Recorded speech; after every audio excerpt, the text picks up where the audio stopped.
Okay, class. Alright, okay, so kita dah at the end of our chapter. That is 5.1.4. Jelaskan prinsip kawalan yang berkesan. Okay, so ni subchapter yang terakhir lah. Alright. Kawalan. Okay, so apakah prinsip-prinsip kawalan yang berkesan? Okay. Okay, so prinsip kawalan berkesan ada banyak lah. Okay, so ada berapa ni? Okay, ada. Okay, kira sikit. Baca sendiri dulu.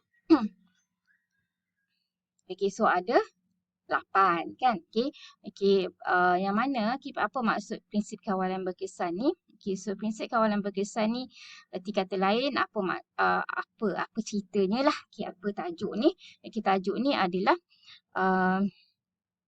okey, kalau kita nak buat kawalan, apa prinsip yang kita mesti pegang. Okey, so dalam kita melaksanakan proses kawalan tu, okey, apakah prinsip yang kita mesti laksanakan lah. Okey, so yang pertama, prinsip pencapaian objektif. Okey, so kata lain kita dah cakap dah dalam definisi awal lagi tadi, dalam kita punya video kan. Okey, so yang mana bila kita buat kawalan, kita nak kena pastikan apa? Kita kena pastikan apa yang kita kawal tu adalah untuk memastikan objektif yang ditetapkan oleh organisasi, objektif perancangan kita yang awal-awal tu akan tercapai. Okay, semuanya mengarah kepada pencapaian objektif organisasi. Okay, so tu prinsip kawalan. Okay, yang tu prinsip asas, prinsip utama yang kita kena pegang.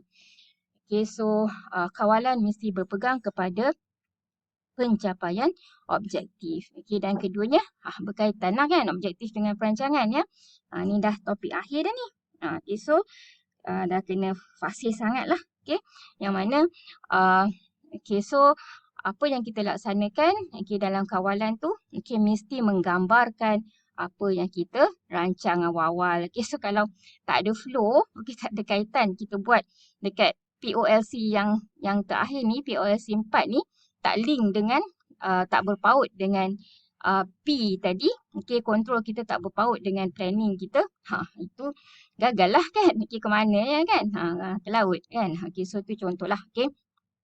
Okay, so kawalan kita mesti mengarah kepada objektif dan menggambarkan perancangan awal yang kita nak laksanakan. Okay, dan nombor 3, yang ini pengurus kena bertanggungjawab lah. Okay, so bila pengurus laksanakan kawalan, dia kena pegang kepada prinsip tanggungjawab kawalan.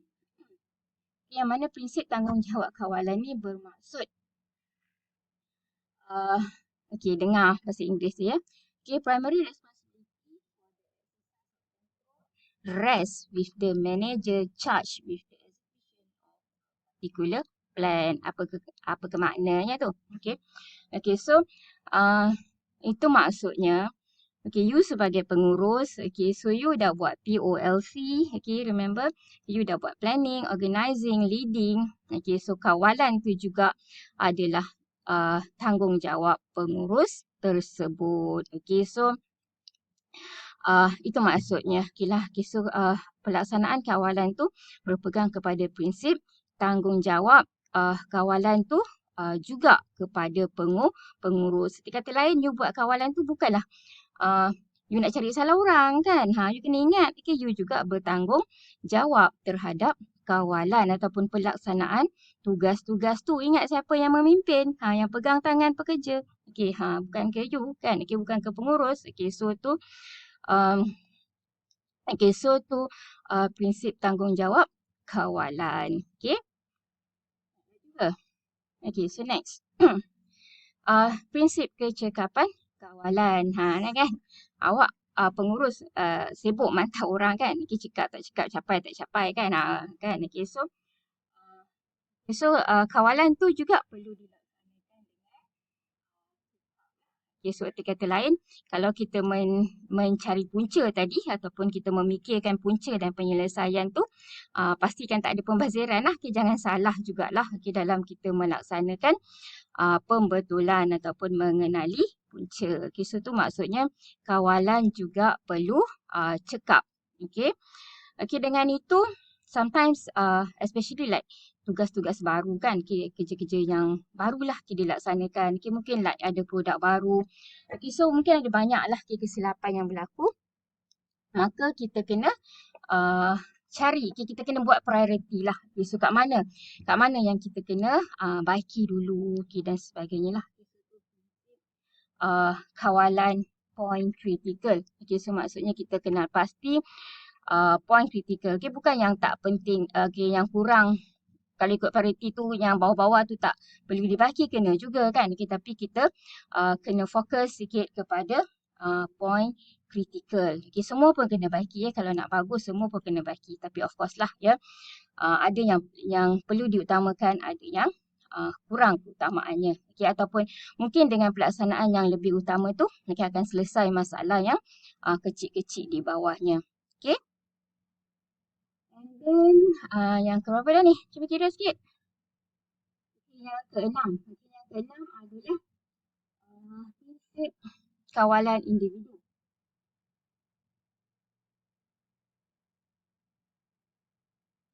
Control are more effective when they meet the individual requirement of manager. So kata lain, kawalan adalah lebih efektif sekiranya ia memenuhi keperluan seseorang pengurus. So kata lain, kawalan individu ni maksudnya bukan ramai pihak lah, bukan ramai pengurus yang membuat piawai-piawai, maksudnya macam-macam lah piawai, tak ada. So kata lain, difokus, fokus manager, baik fokus pada manager, apa yang manager nak, dan pekerja, apa yang pekerja buat.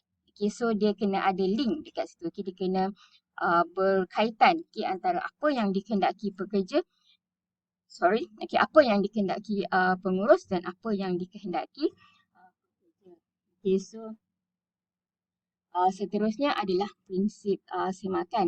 So dalam kita melaksanakan kawalan, kita memang menyemak lah. So kita bear in mind, kita ingat yang bahawa kita mesti membuat pemantauan secara berkala, dan sepanjang masa. Dan kita ingat juga kita mesti sentiasa fleksibel dalam membuat perubahan-perubahan dalam penetapan piawai.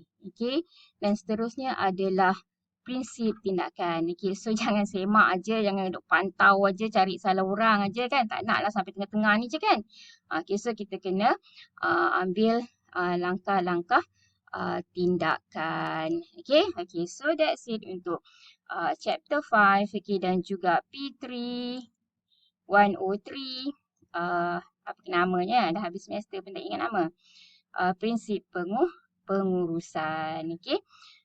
So banyak lagi kerja kita nak buat. So lecture sahaja habis ya.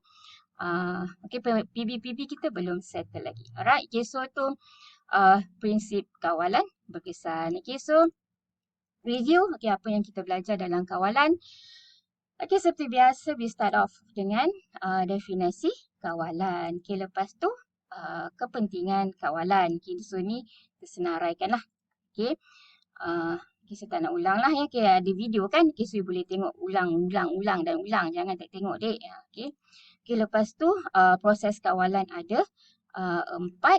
Dan seterusnya adalah prinsip kawalan berkesan. So that's it. Kita ada berapa video ni? 8 ke? Video 8 kot kan, kita tengoklah berapa video. So itu saja. Sekian, terima kasih.